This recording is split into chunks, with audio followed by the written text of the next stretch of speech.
కొరింథీయులకు రాసిన మొదటి పత్రిక మొదటి అధ్యాయం 9వ వచనం. 1 Corinthians chapter 1 verse 9. బైబిల్ తెచ్చిన వారు చూడండి. మిమ్మును పిలిచిన దేవుడు నమ్మదగిన వాడు. అందరూ చెప్దామండి. చెప్పాను చూసారా, సాయంకాలం ఆరాధనకు వచ్చేవాళ్ళు అండి మంచిగా భోంచేసి గంట పడుకొని లేచి కూడా ఎంత స్లోగా చెప్తూ ఉంటారు కదా. అలా మనం చెప్పకూడదండి. 5:30 సర్వీస్కి ఎర్లీ మార్నింగ్ వచ్చేవాళ్ళు చాలా స్ట్రాంగ్గా ఉంటారు. మనం ఇంకా స్ట్రాంగ్గా ఉండాలి. ఓకే, మళ్ళీ చెప్దాం. మిమ్మల్ని పిలిచిన దేవుడు నమ్మదగిన వాడు. ఎస్, యోహాను రాసిన మొదటి పత్రిక మొదటి అధ్యాయం 9వ వచనం. 1 John chapter 1 verse 9. ఆయన నమ్మదగిన వాడు. చెప్దామండి. ఎస్. నెంబర్ 3 విలాప వాక్యములు 3వ అధ్యాయం 23వ వచనం. లెమెంటేషన్స్ చాప్టర్ 3 verse 23. నీవు ఎంతైనా నమ్మదగిన వాడవు. ఎస్, ఇప్పుడు 3 భాగాలు మనం చూసాం. 3 కూడా దేవుని గురించి ఏమనుంది? మిమ్మును పిలిచిన దేవుడు నమ్మదగినవాడు, ఆయన నమ్మదగినవాడు, ఎంతైనా నమ్మదగినవాడు అనే మాటలను మనం చూస్తున్నాం. చాలాసార్లు దేవుని గురించి మనం ధ్యానించినప్పుడు దేవుని యొక్క శక్తి, దేవుని యొక్క సామర్థ్యం, దేవుని యొక్క బలం, దేవుడు చేసే అద్భుత కార్యాలు, వాటిని గురించి మనం ఎంతో ధ్యానిస్తూ ఉంటాం. అటువంటి ఆ ప్రభావం, ఆ శక్తి మన జీవితాల్లో ప్రవహించాలని మనం ఆశపడుతూ ఉంటాం. అయితే ఇక్కడ మనం చూసినట్లయితే కేవలం దేవుని యొక్క శక్తి, దేవుని యొక్క ప్రభావాన్ని అనుభవించడానికి తీసుకోవడమే కాదు, ఆ శక్తిని, ప్రభావాన్ని మనకు అనుగ్రహించి ఆ దేవుని యొక్క గుణ లక్షణాలని కూడా మనం అనుభవించాలని మనం అర్థం చేసుకోవాలి. చాలాసార్లు దేవునికి ఉన్న క్యారెక్టర్స్, దేవునికి ఉన్న మంచి లక్షణాలు మనం కలిగి లేకుండానే దేవునికి ఉండే ఆ యొక్క దేవుని దగ్గర నుంచి ఆశీర్వాదాలు పొందుకోవాలని మనం ఆశపడతాం. చాలాసార్లు ఒక వాక్యం మనందరికీ తెలుసు, ఆయన ఎట్టివాడై ఉన్నాడో మనమును అట్టివారమై ఉన్నాము అని. ఆయన ఎట్టివాడై ఉన్నాడు అంటే ఆయన శక్తివంతుడు, ఆయన మాటకు శక్తి ఉంది. మనం రక్షింపబడిన విశ్వాసులంగా మన మాటకి కూడా అంతే శక్తి ఉంటుంది. కనుక నేను అటువంటి వాడినే అని వినడానికి మనం ఎంతో ఇష్టపడతాం. కానీ అంత శక్తివంతునికి నమ్మకత్వం, నమ్మకమైన వాడు అనే ఒక పేరుందని ఎంతమంది గ్రహించగలరు? ఒకసారి ఆలోచించండి. అందుకనే ఇప్పుడు దాకా మనం చదువుకున్న దాంట్లో నీవు ఎంతైనా నమ్మదగిన వాడు, దేవుడు నమ్మదగిన వాడు అనే మాటల్ని మనం చూసుకున్నాం. సో ఈ రోజున దేవునిలో ఉన్న ఈ యొక్క నమ్మకత్వం అనేది మనలో కూడా ఉండాలని దేవుడు కోరుకుంటున్నాడు. God wants faithful people. దేవునికి నమ్మకమైన ప్రజలు కావాలి. ఆ నమ్మకమైన ప్రజల కోసం దేవుడు ఎప్పుడు కూడా వెతుకుతానే ఉంటాడు. ఒక రాజుని చేయాలన్నా, ఒక అధికారిని చేయాలన్నా, ఒక బాధ్యత అప్పగించాలన్నా దేవుడు ఎప్పుడు కూడా నమ్మకమైన వారి కోసం బైబిల్లో వెతకడాన్ని మనం చూస్తాం. దైవజనుడైన దావీదును కనుగొన్నట్టు మనం చూస్తాం, మోషేను కనుగొన్నట్టు మనం చూస్తాం, యోసేపును కనుగొన్నట్టు మనం చూస్తాం, అబ్రహాంను కూడా కనుగొన్నట్టు మనం చూస్తాం. వాళ్ళని గురించి దేవుడే మంచి స్టేట్మెంట్ ఇచ్చాడు. మోషే గురించి అన్నాడు, మోషే నా ఇల్లంతటిలో నమ్మకమైన వాడు అని చెప్పి దేవుడే సర్టిఫికెట్ ఇచ్చాడు. సో ఈ రోజున వారందరినీ కనుగొన్న దేవుడు ఈ అంచు దినాల్లో, ఈ భయంకరమైన రోజుల్లో మనలో కూడా ఆ నమ్మకత్వాన్ని దేవుడు కనుగొనగలడా? ఆ నమ్మకత్వం మనలో కనిపిస్తుందా అన్నది మనం తప్పనిసరిగా పరీక్ష చేసుకోవాలి. ఎందుకంటే దేవుడు నమ్మకమైన వారికి మెండైన దీవెనలు కలుగజేస్తాడు. Proverbs chapter 28 verse 20.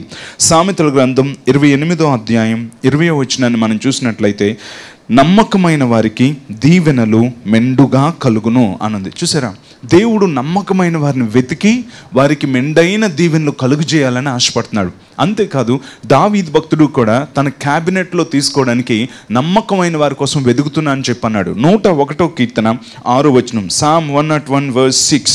దావీదు అంటున్నాడు, నా యొద్ద నివసించినట్లు దేశంలో నమ్మకస్తులైన వారిని నేను కనిపెట్టుచున్నాను అని అన్నాడు. నా యొద్ద నివసించినట్లు అనే దానికి ఇంకొక తర్జుమా ఏమని చెప్తుందంటే, నా రాజ్యంలో పనిచేయునట్లు నేను నమ్మకమైన వారి కోసం వెతుకుతున్నాను అని చెప్పన్నాడు. ఎప్పుడు కూడా మనం తెలుసుకోవాలి, మనం నమ్మకమైన వారుగా ఉండాలి. మన దేవుడు నమ్మకమైన వాడు, మనం నమ్మకమైన వారంగా ఉండాలి. మన చుట్టూ కూడా నమ్మకమైన వారిని మనం చూస్ చేసుకోవాలి. దాని ద్వారానే గొప్ప కార్యాలు దేవుడు జరిగిస్తాడు. అందుకనే ఇక్కడ కూడా దావీదు భక్తుడు అంటున్నాడు, నా యొద్ద నుండుటకు నమ్మకమైన వారి కోసం నేను వెతుకుతున్నాను అని చెప్పన్నాడు. నేను బైబిల్ కాలేజ్లో ఉండేటప్పుడు అక్కడ శామ్ టైలర్ గారు అన్న దైవజనుడు చెప్పాడు, ఈ పరిచర్య ఎంత అభివృద్ధి చెందడానికి గల కారణం ఏంటంటే దావీదు భక్తుడు 101వ కీర్తన 6వ వచనంలో చెప్పిన నమ్మకమైన వారి కోసం వెతుకుతున్నాను అన్నట్లుగా నేను కూడా అలా వెతికి కనుగొన్నాను గనక ఈ పరిచర్య అభివృద్ధి చెందింది అని చెప్పి దావీదు భక్తుడు కూడా చెప్పాడు. సో ఎప్పుడు చూసినా దేవుడు నమ్మకమైన వారి కోసం వెతుకుతూ ఉంటాడు. ఎవరైనా నమ్మకమైన వారు దొరుకునా అని బైబిల్లో ఏమనుంది? Proverbs chapter 20 verse 6. 20వ సామెతల గ్రంథం 20వ అధ్యాయం 6వ వచనంలో, నమ్ముకొనదగిన వాడు ఎవరికి కనబడును, a faithful man who can find అని చెప్పి మనం చూస్తున్నాం. ఎవరికి కనబడును, నమ్మకమైన వాడు ఎవరికి కనబడితే వారిని పట్టుకుందామని దేవుడు అంటున్నాడు. అందులో నువ్వు కనబడగలవా? ఒకసారి ఆలోచించండి. ఈ రోజున సామాన్యుడు మొదలుకొని సామంతుడి వరకు నమ్మకమైన వారు అనేది చాలా రేర్గా దొరుకుతున్నారు. అందులో నువ్వు నేను ఉండాలని దేవుడు ఆశపడుతున్నాడు. నమ్మకత్వం అనేది అన్నిటికంటే చాలా ప్రాముఖ్యమైనది. సో ఏ విషయాల్లో నమ్మకంగా ఉండాలి? చాలా విషయాలు ఉన్నాయి, కానీ ఈ రోజున ఒక 4 లేక 5 అంశాలు మనం బైబిల్లో చూసుకుందాం. దేవుడు కోరుకునే నమ్మకత్వం ఏ విషయాల్లో మనం నమ్మకంగా ఉండాలి? నెంబర్ 1, దైవిక విషయాల్లో నమ్మకంగా ఉండాలి. Faithful in spiritual issues. మొట్టమొదటిగా దైవికమైన విషయాల్లో మనం నమ్మకమైన వారంగా ఉండాలి. చాలాసార్లు మన జీవితంలో కొన్ని విషయాల్లో నమ్మకంగా ఉంటాం, కొన్ని విషయాల్లో మనం తప్పిపోతూ ఉంటాం. కానీ అన్ని విషయాల్లో నమ్మకంగా ఉండాలి. కానీ అన్నిటికంటే ముఖ్యంగా దైవికమైన విషయాలు, ఆత్మ సంబంధమైన విషయాల్లో, దేవునికి సంబంధించిన విషయాల్లో మనం నమ్మకంగా ఉండాలన్న సంగతి మనం తెలుసుకోవాలి. ఒక రోజున పాస్టర్ గారు ఆదివారం నాడు వాక్యం చెప్పాలని దానికోసం వాక్యం ప్రిపేర్ అవుతున్నారు. రేపు దేవుని ప్రభువా నేను ఏం వాక్యం చెప్పాలి అని ప్రార్థన చేసుకొని బైబిల్ తిరగేస్తూ ఉన్నారు. అదే సమయంలో 5 సంవత్సరాల బాబు వాళ్ళ అబ్బాయి వచ్చి చాలా డిస్టర్బ్ చేస్తూ ఉన్నాడు. డాడీ నాకు ఇది కావాలి, అది కావాలి, ఇదేంటి అదేంటి అని అల్లరి చేస్తున్నాడు. నాన్న రేపు సండే కదా, నేను వాక్యం చెప్పాలి, వెళ్ళు నాన్న అని అంటున్నా సరే చిన్నోడు కదా వినట్లేదు, అల్లరి చేస్తున్నాడు.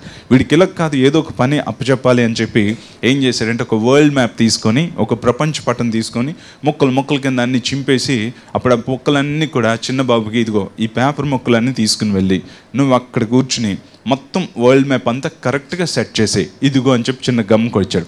చిన్నోడ మొక్కలని చూసి ఓకే అనుకుంటూ వెళ్ళాడు. వెళ్ళి అక్కడ 2 కాళ్ళు చాపుకొని కూర్చొని గమ్ అక్కడ పెట్టి పేపర్లన్నీ కింద పడేసి చేస్తున్నాడు.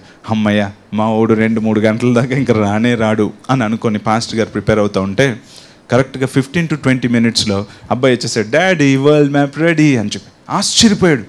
ఏంట్రా నువ్వు ఎలా ఈ వరల్డ్ మ్యాప్ని అలా కరెక్ట్గా చేయగలిగావు, అంత ఒక ఆర్డర్లోకి ఎలా తీసుకురాగలిగావు అని అంటే అతను ఏమన్నాడంటే, ఆ బాబు డాడీ వెనకాతలా ఇలా తిప్పి చూస్తేనేమొచ్చి ముక్కు కళ్ళు చెవులు అన్నీ ఉన్నాయి, ఇది ఫేస్ అని అనుకున్నాను, ఇది జీసస్ ఫేసు నాకు తెలిసిపోయింది, అందుకని జీసస్ ఫేస్ అంతా ఆర్డర్లోకి తీసుకొచ్చి జీసస్ ఫేస్ని నేను సరిచేసేటప్పటికి వెనక్కి తిప్పి చూస్తే వరల్డ్ మ్యాప్ సరైపోయింది డాడీ అని చెప్పన్నాడు. అలాగే మన జీవితంలో కూడా యేసయ్య అనేవాడు గనక మన జీవితంలోకి వస్తే, యేసయ్యకు మనం సరి అయిన స్థానాన్ని కనుక ఇవ్వగలిగితే మన చిన్ని ప్రపంచం సెట్ అయిపోతుంది. ఈ రోజున మన కుటుంబ జీవితం కావచ్చు, వ్యక్తిగత జీవితం కావచ్చు, మొట్టమొదట దేవునికి సరి అయిన సముచిత స్థానం అనేది మన జీవితాల్లో ఇవ్వాలి. అందుకోసమని దైవిక విషయాల్లో మొట్టమొదట నమ్మకత్వంగా ఉండాలి.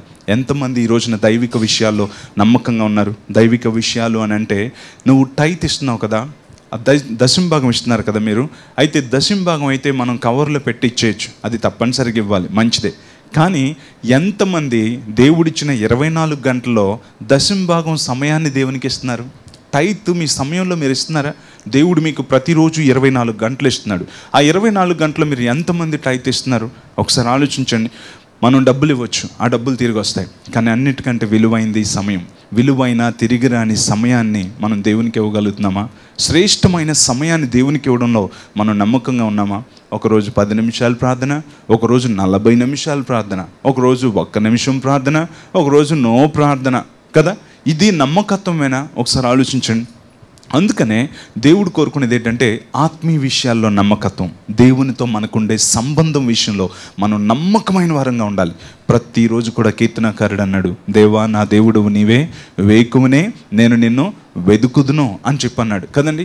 లారీ డి నలుగురు డా అనే పేపర్ చదవడానికి ఇష్టపడే మనుషులు పరిశుద్ధమైన బైబిల్ గ్రంథం చదవడానికి ఇష్టపడరు.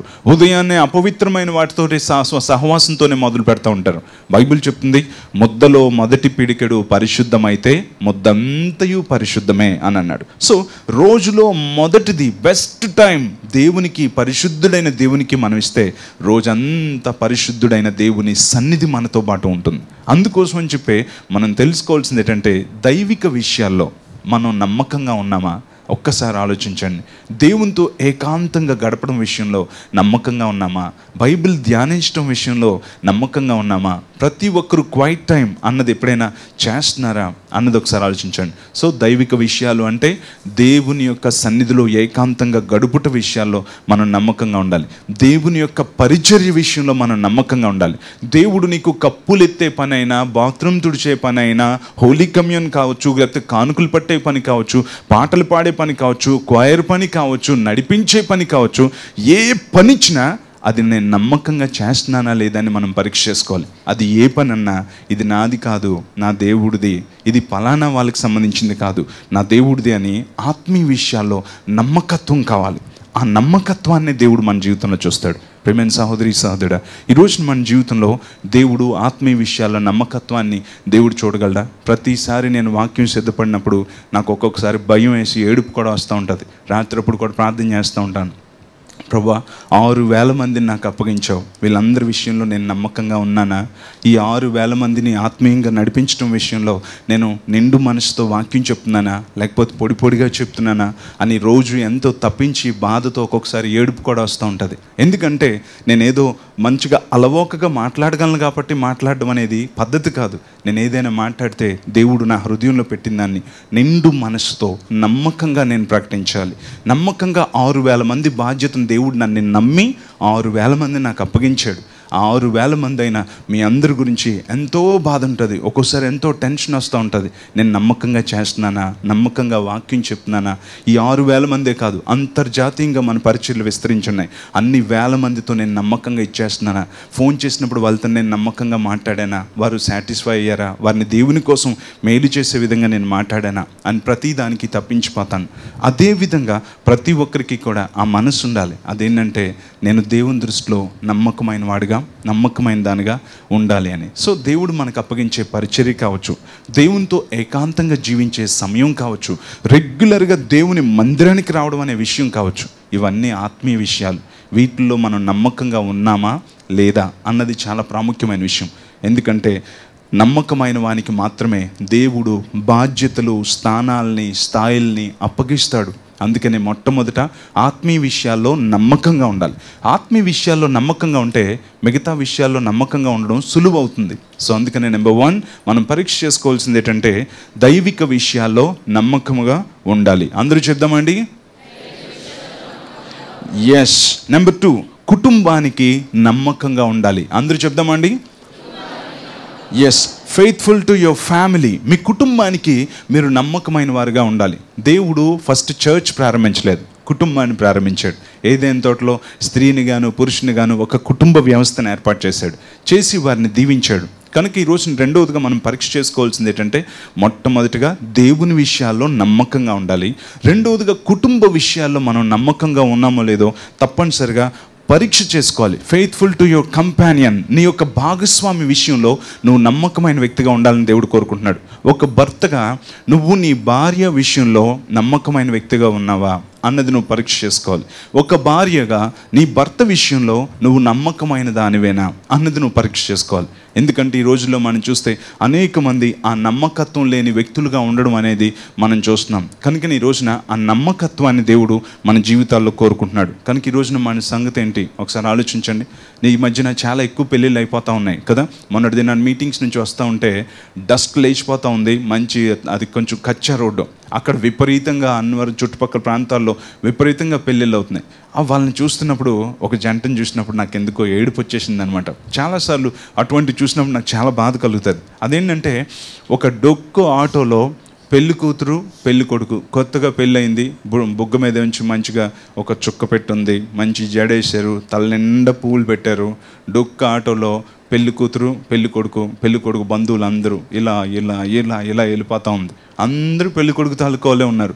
ధూళి రేగిపోతూ ఉంటే ఆటో వెళ్తుంది, వెనక అతల మా కారు వెళ్తుంటే అది చూసినప్పుడు నాకు బాధ అనిపించింది. పాపం ఆ అమ్మాయి ఎవరో అమ్మ దగ్గర నాన్న దగ్గర 20-25 సంవత్సరాలు పెరుగుతుంది కదండి. 20 సంవత్సరాలు పెరిగిన అమ్మాయి తన ఇంటి పేరు మార్చేసుకొని తన వారు కానీ ఆ పనికి మనలోడు ఎలా చూస్తాడో తెలీదు కదండి. ఆడితో బాటో ఆటోలో వెళ్తుంది. అందరూ కూడా కొడుకు తాలూకు భర్త తాలూకులు అందరూ కూర్చున్నారు. ఈమె తప్పున అమ్మ అని పిలిచి అడగడానికి కూడా అక్కడ ఎవరు లేరు. ఒకవైపు ఆ అమ్మాయికి ఏడుపు వచ్చేస్తుంది. ఏదో బాధ అమ్మాయిలో కనిపిస్తుంది. అయ్యో ఎంత నమ్మి ఈ అమ్మాయి అతనితో వెళ్తుంది, తెలియని ప్రాంతానికి వెళ్తుంది, ఎలా చూస్తాడో అని చెప్పి ఎంతో బాధ అనిపించేసింది ఒక్కసారి. నిజంగానే చాలాసార్లు మన భాగస్వామి పట్ల మనం నమ్మకత్వాన్ని ఎందుకు ప్రదర్శించాలంటే, నువ్వెవరో తెలియకపోయినా సరే నీతో పాటు వివాహం చేసుకొని నీతో ఉండడానికి ఇష్టపడినప్పుడు ఆమె పట్ల నీ నమ్మకత్వాన్ని నువ్వు చూపించాలని దేవుడు కోరుకుంటున్నాడు. ఒక భర్తగా నువ్వు బయటకు వెళ్తే నా భర్త సంపాదించడానికే వెళ్ళాడు, నా భర్త కష్టపడడానికే వెళ్ళాడు, నా భర్త బంగారం అని చెప్పి భార్య అనుకుంటుంటే, నువ్వు నిజంగా బయటకు వెళ్తే బంగారమేనా? నువ్వు నిజంగా బయటకు వెళ్తే నమ్మకస్తుడివేనా? ఒకసారి ఆలోచించండి. కనుకనే భాగస్వామి విషయంలో నమ్మకంగా ఉండాలి, కుటుంబం విషయంలో నమ్మకంగా ఉండాలని దేవుడు కోరుకుంటున్నాడు. ప్రపంచ ప్రఖ్యాతిగాంచిన great evangelist doctor Billy Graham గారు అతన్ని ఒక ఇంటర్వ్యూ చేస్తున్నప్పుడు అడిగారు, మిమ్మల్ని దేవుడు ఇంత అత్యుత్తమంగా ఉంచడానికి గల కారణం ఏంటి సార్? ఇంత మంచి స్థాయిని దేవుడు మీకు ఎందుకు ఇచ్చాడు అంటే, బిల్లీ గ్రహాం గారు ఏమన్నారో తెలుసా? నా సేవా జీవితంలో నేను ప్రారంభంలో ఒక నిర్ణయం తీసుకున్నాను. ఆ నిర్ణయం కారణంగా నన్ను దేవుడు ఇంతగా ఆశీర్వదించాడు. ఏంటి సార్ మీరు తీసుకున్న నిర్ణయం అంటే, ఆయన ఏమన్నాడు తెలుసా? I will not travel, eat or meet alone with a woman other than my wife అని చెప్పన్నాడు. నేను నా భార్యతో తప్ప పరస్త్రీతో ఎప్పుడూ ఏకాంతంగా ప్రయాణం చేయడం కానీ, ఏకాంతంగా భోంచేయడం కానీ, ఏకాంతంగా మాట్లాడడం కానీ చెయ్యను అని నిర్ణయం తీసుకున్నాను. అందుకే దేవుడు ప్రపంచంలో లక్షల మందికి దీవెనగా నన్ను ఉంచాడు అన్నాడు. చప్పలు కూడా దేవుడి నామాన్ని మహిమపరుస్తాం. హల్లెలూయా. చూసారా ఎంత మంచి నిర్ణయం. అయితే నేను ఏకాంతంగా నా భార్యతో మాట్లాడతాను, ఏకాంతంగా నా భార్యతో నేను భోంచేస్తాను, ఏకాంతంగా నా భార్యతో నేను ప్రయాణం చేస్తాను. పరస్త్రీతో ప్రయాణం చేయడం కానీ, పరస్త్రీతో మాట్లాడడం కానీ, పరస్త్రీతో భోంచేయడం కానీ ఏకాంతంగా నేను ఎప్పుడూ చేయను అన్నాడు. ఏకాంతంగా, అది గుర్తుంచుకోవాలి. సో ఒక పురుషునిగా నీ జీవితంలో ఇటువంటి నమ్మకత్వం నీకుందా? ఒకసారి ఆలోచించండి. ఎంతోమంది ఎప్పుడు చూసినా వేరే వాళ్ళతో మాట్లాడతారు కానీ ఇంట్లో వాళ్ళతో మాట్లాడడానికి మనసు రాదు. అందుకని ఎప్పుడు నేను చెప్తాను, నమ్మకత్వం అనేది తప్పనిసరిగా భర్తలో ఉండాలి, నమ్మకత్వం తప్పనిసరిగా భార్యలో కూడా ఉండాలని దేవుడు కోరుకుంటున్నాడు. కనుక ఈ రోజున మన సంగతి ఏంటో ఒకసారి ఆలోచించండి. చాలాసార్లు పెళ్లినాటి ప్రమాణాలు అలవోకగా చెప్పేస్తూ ఉంటారు కదండి. ఇది మొదలుకొని నీకే భర్తనయ్యుందును, నీకే భార్యనయ్యుందును, ఏంటి కష్టాల్లోనూ రోగాల్లోనూ వ్యాధుల్లోనూ నీకే భార్యనయ్యుందును, నీకే భర్తనయ్యుందును అని చెప్పి అంటారు. నమ్మకత్వం ఎక్కడుంది? ఆర్థికంగా చిదిగిపోయినప్పుడు నమ్మకత్వం ఉందా? రోగాలు వచ్చినప్పుడు నమ్మకత్వం ఉందా? నీ భార్యకో లేకపోతే నీ భర్తకో ఇంతకు ముందు ఉండే ఆ అందం తగ్గిపోయినప్పుడు ఆ నమ్మకత్వాన్ని నువ్వు ప్రదర్శిస్తున్నావా?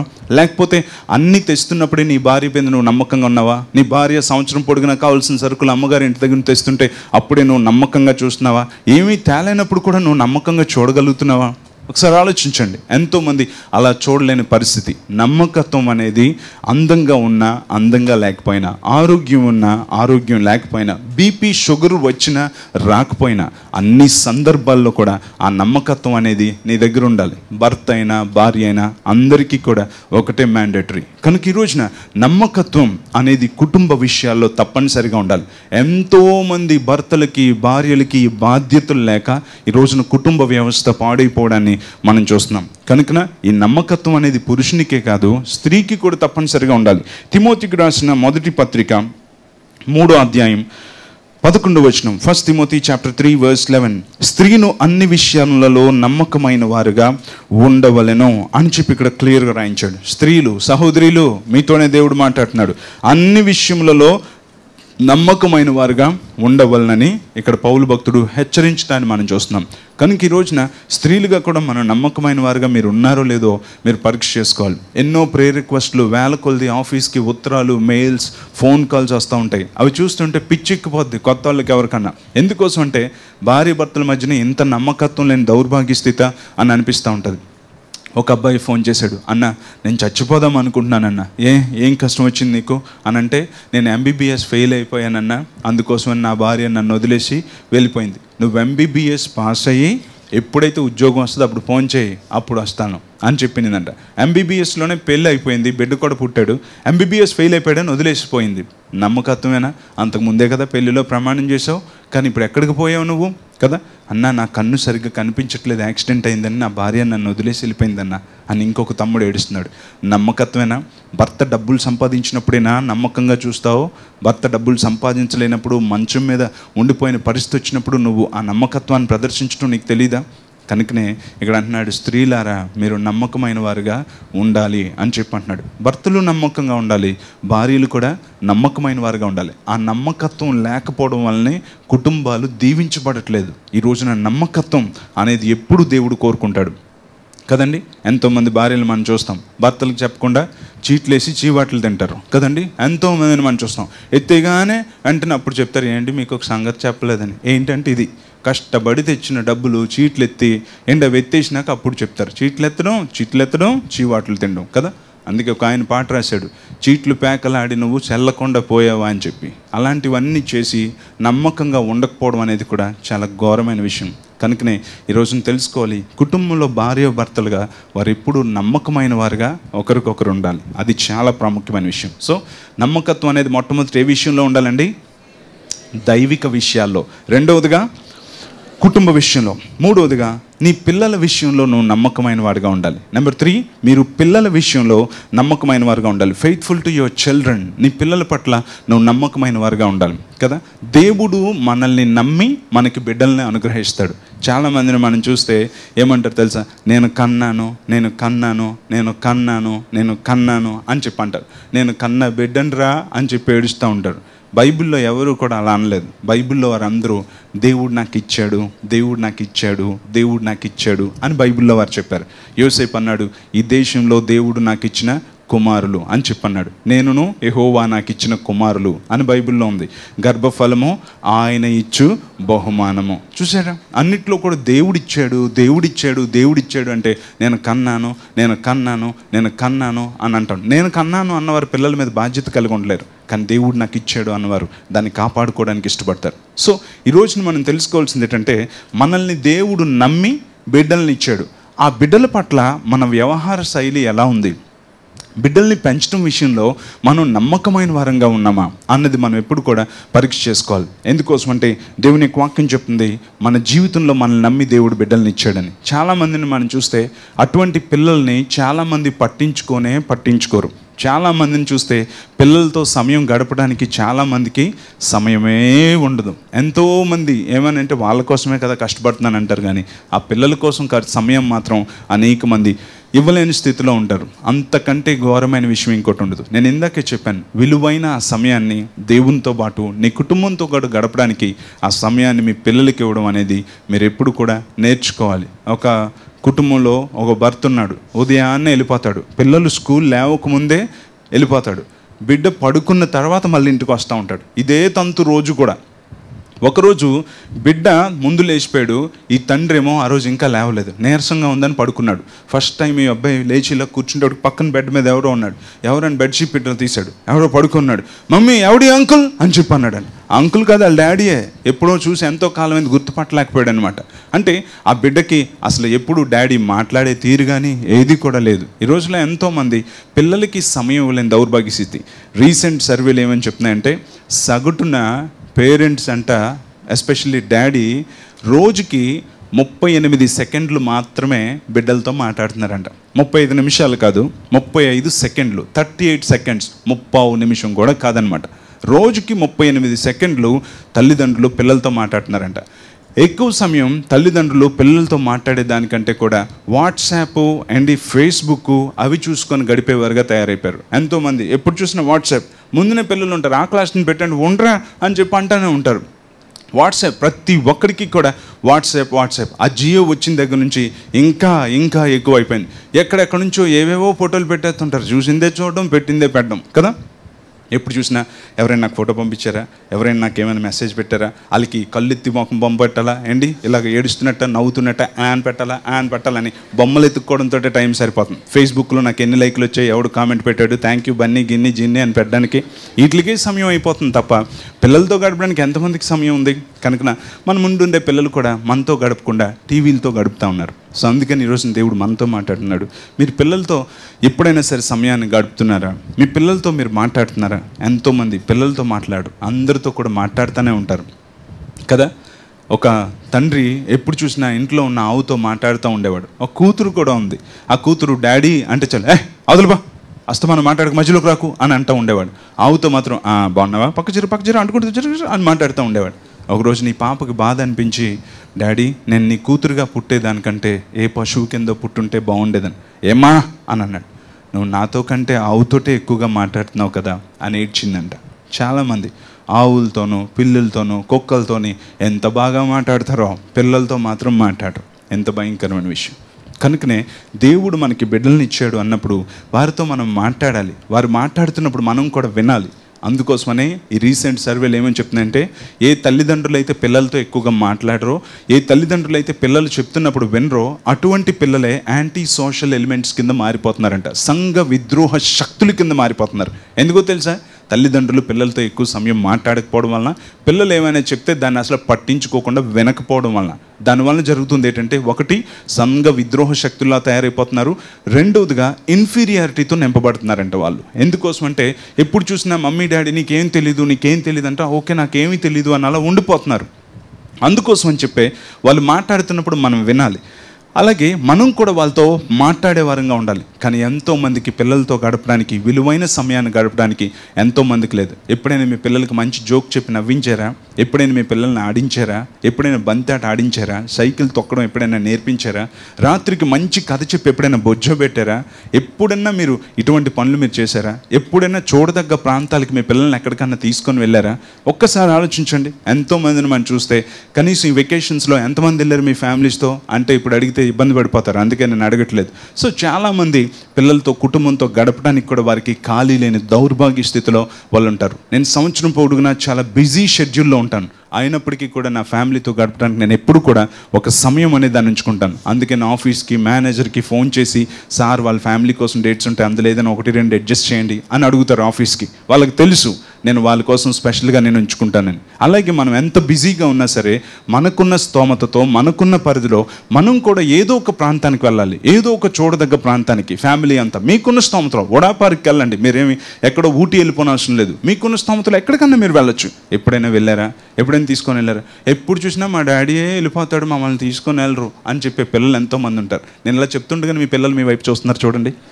ఎస్, అది కరెక్ట్. ఎందుకోసం అంటే చాలాసార్లు అలా పిల్లల్ని ఎక్కడికి తీసుకెళ్లకుండా, పట్టించుకోకుండా వారిని వదిలేస్తాం. అది కరెక్ట్ కాదు. కనుక మీకున్న దాంట్లో ఒక చిన్న కాకా హోటల్కి వెళ్ళి దోశ తినే డబ్బులే మీకుంటే ఆ దోశ సంతోషంగా నలుగురు తినండి. ఎక్కడో పార్క్లో సరదాగా నలుగురు కూర్చోండి. మంచి బంధం అనేది కట్టబడుతుంది. కనుకనే దేవుడు మనకి పిల్లల్ని ఇచ్చినప్పుడు ఆ పిల్లలతో మనం సమయాన్ని వెచ్చించడం అనేది మనం నేర్చుకోవాలి. వారితో మాట్లాడాలి. వారు మాట్లాడుతున్నప్పుడు వినాలి. వారి కోసం సమయాన్ని కేటాయించాలి. వారితో మనం నవ్వుతూ సరదాగా గడిపేటువంటి మధురమైన క్షణాలని మనం మిస్ అవ్వకూడదు. చూస్తుండగానే పిల్లలు పెద్ద అయిపోతూ ఉంటారు. నువ్వు చూసేటప్పటికి నీకు ఒక్క నవ్వుతున్న వీడియో కూడా ఉండదు పెద్ద అయిపోయేటప్పటికి. అలాంటి పరిస్థితి ఉండకూడదు. చక్కగా మన పిల్లలతో ఆనందంగా గడిపేటువంటి మనస్తత్వం మనకు ఉండాలి. ఎంతోమంది పిల్లల మీద ఉట్టి కోపాన్ని మాత్రమే ప్రదర్శిస్తూ ఉంటారు. కానీ వారి యొక్క ఆ ప్రేమను వాటిని కూడా గ్రహించలేని స్థితిలో అనేక మంది ఉంటారు. పిల్లల కంటే వస్తువుల్ని ప్రేమించే తల్లిదండ్రులు పెరిగిపోయిన సమాజంలో మనం ఈ రోజున ఉన్నాం. ఒక రోజున ఒక ఆయన చాలా కాస్ట్లీ కారు కొనుక్కున్నాడు. అదంటే అతనికి చాలా ఇష్టం. పిచ్చెక్కిపోయి ఎదురు చూసి ఆ కారు కొనుక్కున్నాడు. ఆ కారు రాత్రికి తెచ్చి పార్కింగ్లో పెట్టి కవర్ వేశాడు. ఎప్పుడు తెల్లారుతుందా లేచి ఆ కారు దగ్గరికి వెళ్ళిపోదామని ఎదురు చూశాడు.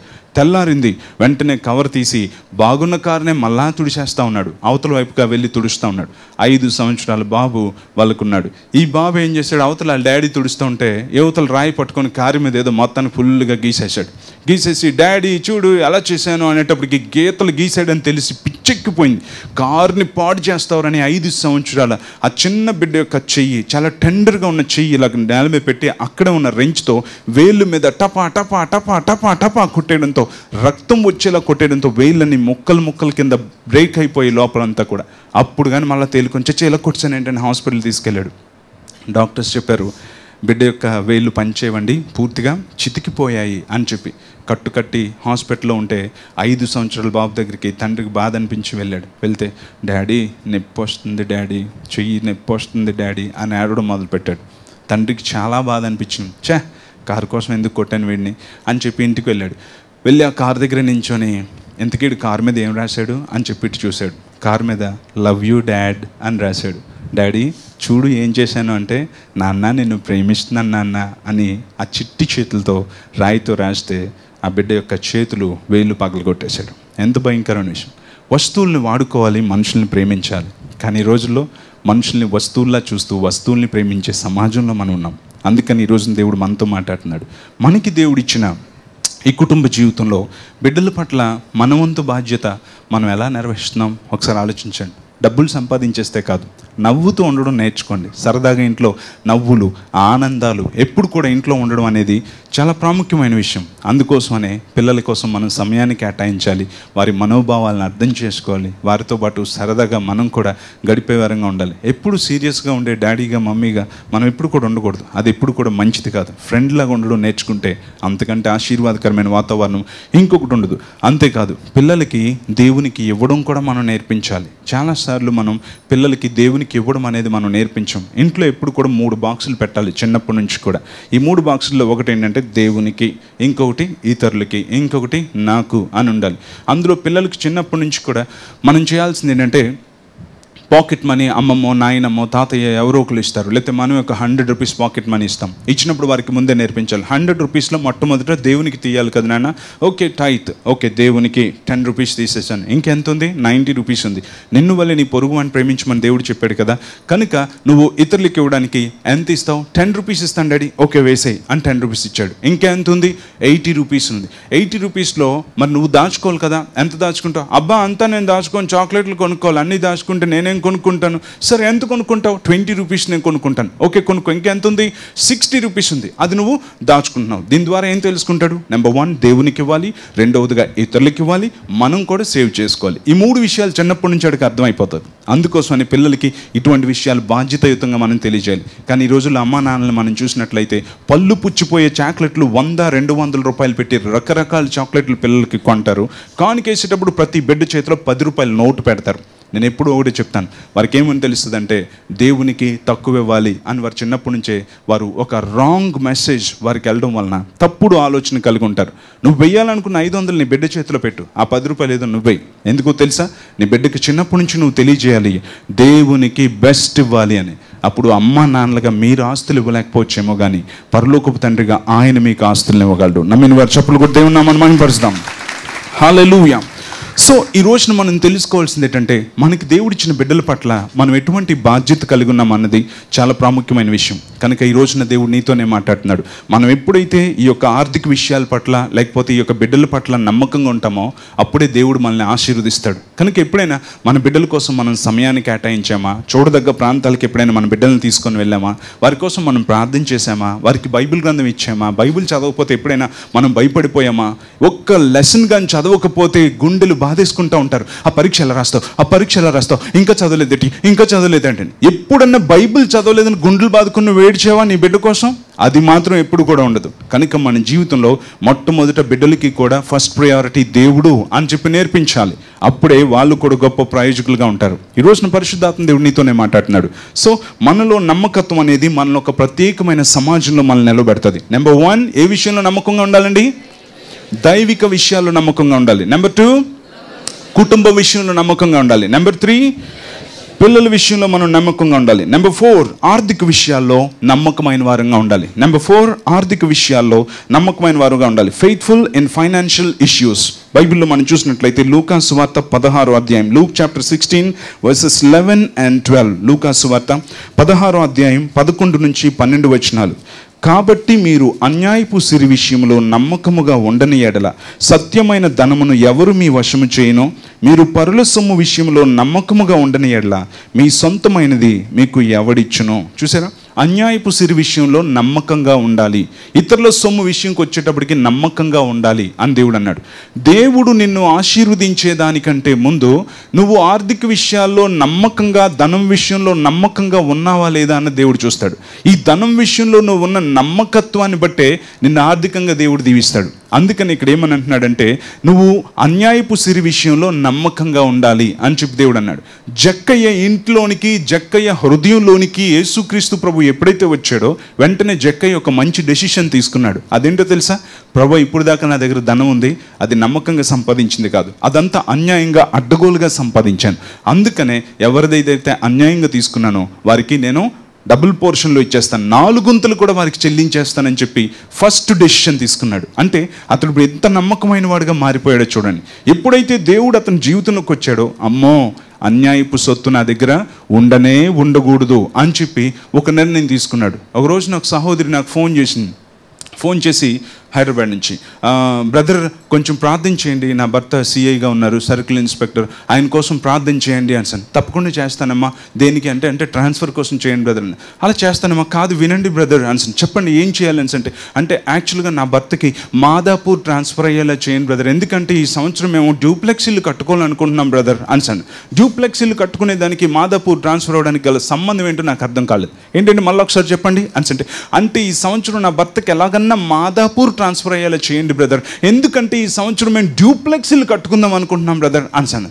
అప్పుడు ఏంటో ఈ మాదాపూర్ సంగతిని ఎంక్వైరీ చేస్తే తెలిసింది ఏంటంటే, మాదాపూర్ పోలీస్ స్టేషన్లో గొడవలు ఎక్కువగా వస్తాయి, సెటిల్మెంట్లు ఎక్కువగా జరుగుతాయి, డబ్బులు బాగా వస్తాయి కనుక ఆ వచ్చిన డబ్బులతో ఈ సంవత్సరం డూప్లెక్స్ కట్టేద్దాం, అదనమాట సంగతి. దానికి కూడా ప్రార్థన చేయడం ఎంత భయంకర విషయం. చిన్నపిల్లలు కొన్నిసార్లు పరీక్షలు రాసేవారు అమాయకంగా ప్రార్థన చేస్తారు, ప్రభు నేను సరిగ్గా చదవలేదు, ఎదుటి గోడ మీద కానీ పక్కోళ్ళు కానీ కనిపించేలా చేయని చెప్పి. ఇదే టైప్ ఇది కూడా కదండి. సొంతిల్లు కట్టుకోవడం కోసం అన్యాయం సొమ్ము, డబ్బుల విషయంలో నమ్మకంగా ఉండాలని దేవుడు ఇక్కడ చెప్తే, ఇలా అన్యాయంగా తీసుకున్న డబ్బులతో డూప్లెక్స్ కట్టుకొని అందులో నువ్వు సంతోషంగా ఉండగలవా? ఒకసారి ఆలోచించండి. అందుకని దేవుడు కోరుకునేది ఆర్థిక విషయాల్లో నమ్మకమైన వారంగా ఉండాలి. కనుక ఈ రోజున ఆర్థిక విషయాల్లో మనం నమ్మకంగా ఉన్నామా? ఒకసారి ఆలోచించండి. ఉద్యోగాలు చేసేవారు లంచాలు తీసుకుంటే వారు నమ్మకమైన వారు కాదు. ఉద్యోగాలు తీసుకున్నవారు ఉద్యోగంలో దేవుడిచ్చిన జీతంతో సంతృప్తి చెందేవారుగా ఉండాలి తప్ప, దేవుడిచ్చిన జీతం కాకుండా లంచం కోసం ఆశపడితే ఆ లంచం నిన్ను ముంచేస్తుందన్న సంగతి తెలుసుకోవాలి. బైబిల్లో దేవుడు ఏమని రాయించాడు? ప్రొవర్బ్స్ చాప్టర్ 15:27 ఎవరైనా చదవండి. సామెతల గ్రంథం 15వ అధ్యాయం 27వ వచనం. సామెతల గ్రంథం 15వ అధ్యాయం 27వ వచనం.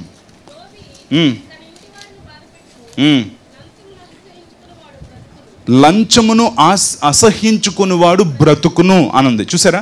లంచాన్ని అసహించుకునేవాడు బ్రతుకును అంటే లంచాన్ని ప్రేమించేవాడు చచ్చును, అదనమాట. సో అంటే లంచాన్ని ప్రేమించేవాడు ఏమవుతాడు? చచ్చిపోతాడని బైబిల్ గ్రంథం చెప్తుంది. అంతేకాదు, దేవుని ఇంటిలో అతిథిగా ఎవరుండగలరు? 15వ కీర్తనలో 5వ వచనంలో దేవుడు రాయించాడు, యెహోవా నీ మందిరంలో అతిథిగా ఉండదగిన వాడు ఎవడు అని, నిరపరాధిని చెరిపుటకై లంచం పుచ్చుకోడు అని చెప్పి దేవుడు రాయించాడు. దేవుని ఇంటిలో నువ్వు ఉండాలంటే లంచగొండిగా నువ్వు ఉండకూడదు. నువ్వు బ్రతకాలి అంటే నువ్వు లంచగొండిగా ఉండకూడదు. అందుకోసం అని చెప్పి నువ్వు క్రైస్తవుడు అయి నువ్వు ఉద్యోగం చేస్తూ ఉంటే, నీ ఉద్యోగం నీ ప్రొఫెషన్లో ఏ కోణంలోనైనా నువ్వు లంచం తీసుకుంటే నువ్వు బ్రతకో. అంతేకాదు, యోబు భక్తుడు ఏమన్నాడు ఒకసారి చూడండి.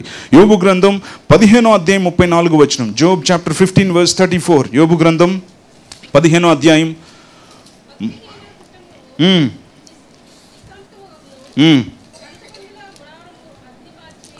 లంచగొండుల గుడారమును అగ్ని కాల్చివేయను. అర్థమవుతుందా?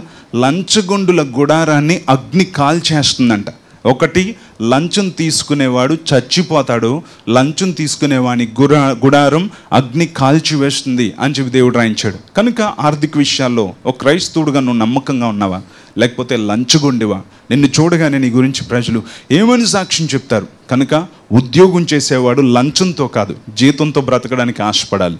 వ్యాపారం చేసేవాడు దొంగ కాటతో కాదు, నమ్మకంగా జీవించడం ద్వారా వర్ధిల్లడానికి ఆశపడాలి. కానీ చాలామంది ఉద్యోగాలు వ్యాపారాలు చేస్తున్నప్పుడు త్వరగా నేను ధనవంతుడిని అయిపోవాలని ఒకే ఒక టార్గెట్తో అనేకసార్లు ధనం విషయంలో నమ్మకంగా లేకపోవడం వలన వారి జీవితంలో దేవుడు అనుకునే అత్యుత్తమమైన స్థాయి అనేక మంది చూడలేకపోతున్నారు. కనుక మనం నమ్మకమైన వారం కాదు, మనం పరీక్ష చేసుకోవాలి. వ్యాపారం చేసే వాళ్ళు కూడా చాలా నమ్మకంగా ఉండాలి.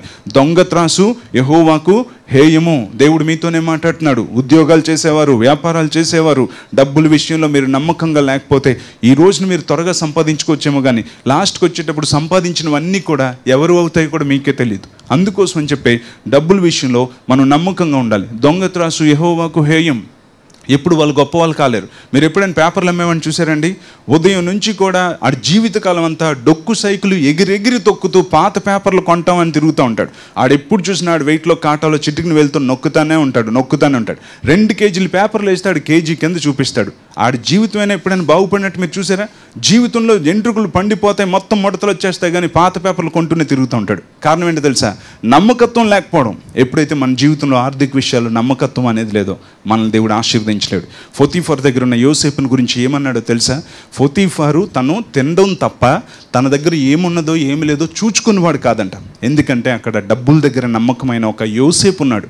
ఆ యోసేపును బట్టి దేవుడు పోతీఫర్ ఇంటిని ఆశీర్వదించాడు. ఈ నమ్మకమైన యోసేపును కూడా దేవుడు ప్రైమ్ మినిస్టర్ని చేశాడు. ఎందుకో తెలుసా? అతడు నమ్మకస్తుడు. కనుక ఈ రోజున ఆర్థిక విషయాల్లో మనం నమ్మకంగా ఉన్నామో లేదో మనం తప్పనిసరిగా పరీక్ష చేసుకోవాలి. అననీయ సప్పీరాలు ఎప్పుడైతే ఆర్థిక విషయాల్లో నమ్మకంగా లేరో వారు కూడా చచ్చిపోయినట్లు మనం చూస్తున్నాం. కాబట్టి ప్రియమైన సహోదరి సహోదరుడా, ఈ రోజున మనం ఎటువంటి పరిస్థితులు ఉన్నామో మనం చూసుకుందాం. సామెతల గ్రంథం 20వ అధ్యాయం 21వ వచనాన్ని మనం చూసినట్లయితే, ధనవంతుడు అయినాడు, తొందరగా ధనవంతుడయ్యేవాడు చివరికి ఆనందంగా ఉండలేడని దేవుడు రాయించాడు. చదువుతారా? Proverbs chapter 20.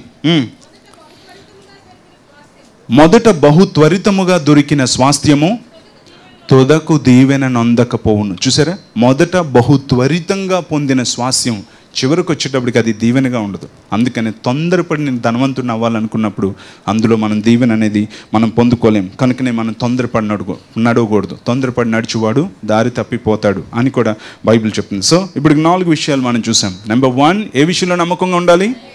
దైవిక విషయాలు. నెంబర్ 2, కుటుంబ విషయాలు. నెంబర్ 3, పిల్లల విషయాలు. నెంబర్ 4, ఆర్థిక విషయాలు. నెంబర్ 5, స్నేహితుల పట్ల నమ్మకమైన వారంగా ఉండాలి. నెంబర్ 5, స్నేహితుల పట్ల నమ్మకమైన వారంగా ఉండాలి. Be faithful to your friends. సామెతల గ్రంథం 17వ అధ్యాయం 17వ వచనం. Proverbs chapter 17 verse 17.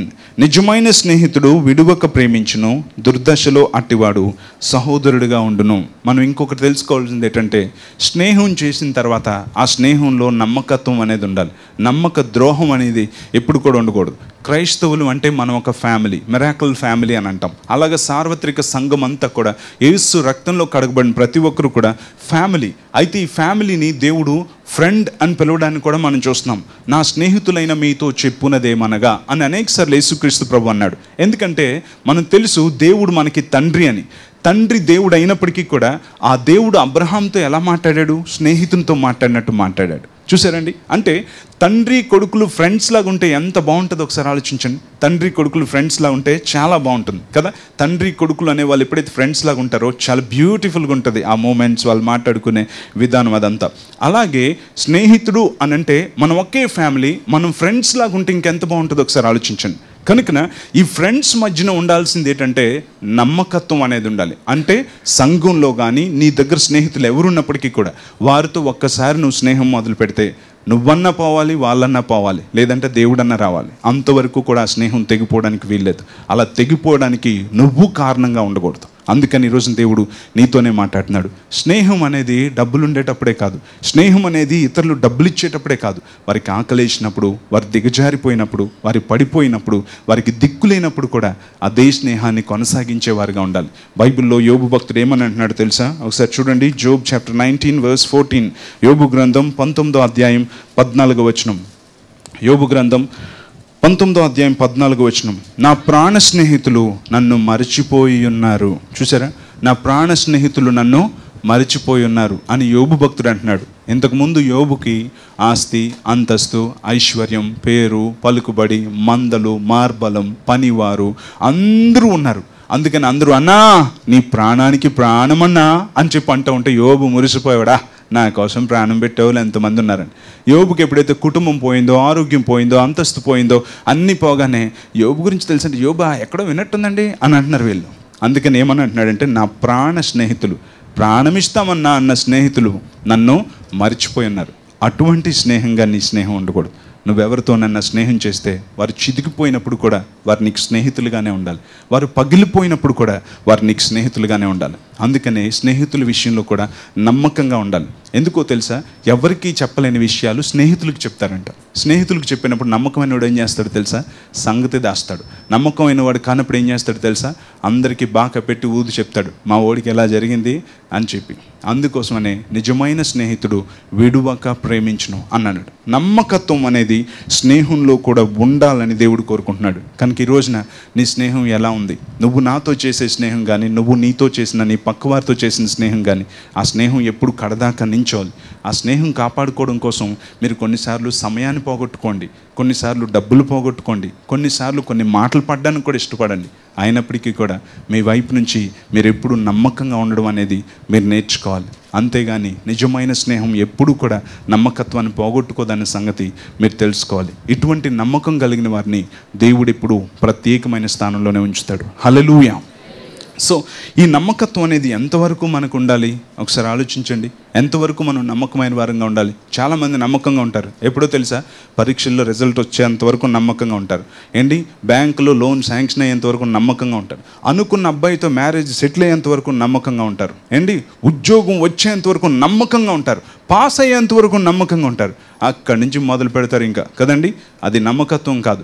ప్రకటన గ్రంథం 2వ అధ్యాయం 10వ వచనంలో ఉంది, మరణము వరకు నమ్మకముగా ఉండము, నేను నీకు జీవ కిరీటాన్ని ఇస్తాను. అదండి నమ్మకత్వం అంటే. చచ్చేంత వరకు నమ్మకంగా ఉండాలి.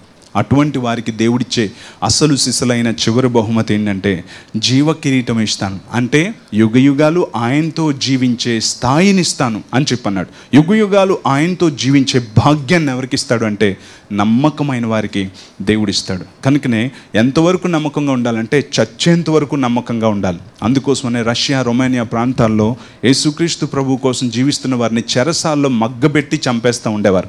ఆ చెరసాల్లో ఉండేవారు యేసు ప్రభు నాకు వద్దు అని గనుక అంటే వెంటనే వదిలేస్తారు. కానీ వాళ్ళు యేసు ప్రభువుని మేము తెలుసుకున్నాం, ఆయన నిజమైన దేవుడు, ఎన్ని కష్టాలు వచ్చినా ఆయన కోసమే మేము నమ్మకంగా జీవిస్తామని ఆ చెరసాల్లో ఒక రాయి తీసుకొని ప్రకటన 2:10 అని రాసుకున్నారు. మరణం వరకు నమ్మకముగా ఉండము, నేను నీకు జీవ కిరీటం ఇచ్చేదని రాసుకున్నారు. వాళ్ళు నిజంగానే ఆ చెరసాల్లోనే అలా చచ్చిపోయారు. ఆ వాక్యాన్ని కళ్ళ ముందు పెట్టుకున్నారు. ఆ వాక్యాన్ని అనుసరించి చచ్చేంత వరకు నమ్మకంగా ఉన్నారు. ఆ విధంగా మరణం వరకు నమ్మకాన్ని కలిగి ఉండాలి తప్ప కష్టం వచ్చిందనో, ఇబ్బంది వచ్చిందనో, నిందలు వచ్చాయనో అని నమ్మకత్వాన్ని కోల్పోయే దౌర్భాగ్య స్థితి ఎప్పుడు కూడా ఉండకూడదు. అందుకని ఈరోజు దేవుడు నీతోనే మాట్లాడుతున్నాడు. నమ్మకమైన వానికి దీవెనలు మెండుగా కలుగును. కనుకనే ఈరోజున నమ్మకత్వం కలిగి ఉండాలి. ఏ విషయాల్లో అండి? నెంబర్ 1 దైవిక విషయాల్లో, నెంబర్ 2 కుటుంబ విషయాల్లో, నెంబర్ 3 పిల్లల విషయాల్లో, నెంబర్ 4 ఆర్థిక విషయాల్లో, నెంబర్ 5 స్నేహితుల విషయాల్లో. ఇటువంటి నమ్మకమైన వారిని దేవుడు వెతుకుతున్నాడు, చూస్ చేసుకున్నాడు తన క్యాబినెట్లో తీసుకోవడానికి. నువ్వు దొరుకుతావా? నువ్వు దొరికితే మాత్రం నిన్ను దేవుడు ఒక ప్రత్యేకమైన స్థానంలో ఉంచుతాడు. నిన్ను ఒక గొప్ప శక్తిగా దేవుడు చేస్తాడు. ప్రార్థన చేసుకుందాం, కళ్ళు మూసుకుందాం. ఈ యొక్క ఆడిటోరియంలో ఎంతమంది అనారోగ్యాలతో, దీర్ఘకాలిక రోగాలతో, ఎవరికి చెప్పుకోలేని సమస్యలతో బాధపడుతున్నారు నాన్న, ఎంతమంది మానసిక సమస్యలతో బాధపడుతున్నారు, ఎంతమంది దురాత్మల చేత పీడింపబడుతున్నారు, వారందరినీ విశ్వాసంతో ఇప్పుడే తాకుతున్నాం తండ్రి. ఈ యొక్క ఆడిటోరియంలో ప్రతి రోగాన్ని, ప్రతి బలహీనతను, ప్రతి దురాత్మ శక్తిని ప్రతి శరీరంలో నుంచి విడిచి పొమ్మని యేసు నామంలో విడిచి పొమ్మని ఆజ్ఞాపిస్తున్నాం తండ్రి. సంపూర్తిగా స్వస్థత కలుగునుగాక. ఇక్కడి నుంచి వారు బయటకు వెళ్తుండగానే గొప్ప విడుదలతో వారు వెళ్ళినట్లు చేయండి. యేసు నామములో అడుగుచున్నాము తండ్రి, ఆమేన్.